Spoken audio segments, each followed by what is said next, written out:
West ইন্ডিজের কাছে বাংলাদেশের দেয়া রান ছিল অল্প সংখ্যক। সেই রান করতে এসে এভাবেই যে হেরে যাবে ওয়েস্ট ইন্ডিজ তা কখনো ভেবে উঠতে পারেনি ওয়েস্ট ইন্ডিজ ক্রিকেট দল। কেননা জয়ের জন্য 148 রান এসেই প্রথমেই বিপর্যয়ে পড়ে যায় ব্যাটাররা। তাসকিনের প্রথম শিকার ব্র্যান্ডন কিং। প্রথম ওভারেই প্রথম বলেই উইকেট পড়ে যায় ওয়েস্ট ইন্ডিজের। এরপর টানা 7 ব্যাটার দলীয় 61 রানে প্যাভিলিয়নে ফেরেন। শেষ পর্যন্ত শেষ চেষ্টাটা চালিয়েছে Romario shepherd, Rovman Powell.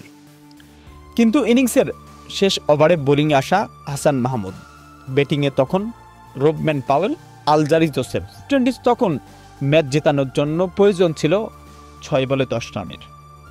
Hasan মাহমুদের দুর্দান্ত ডেলিভারিতে প্রথম বলেই রান নিতে স্ট্রাইক প্রান্তে রবম্যান পাওয়েল। এর পরের বল ডট, তৃতীয় বলে উইকেট, চতুর্থ বলে 22 রান নিয়ে পঞ্চম বলে আবারও উইকেট তুলে দেয় হাসান মাহমুদ। তাতে হাসান মাহমুদের শেষ ওভারেই 2 উইকেট তুলে নিয়ে বাংলাদেশকে এক দারুণ জয় উপহার দিয়েছে।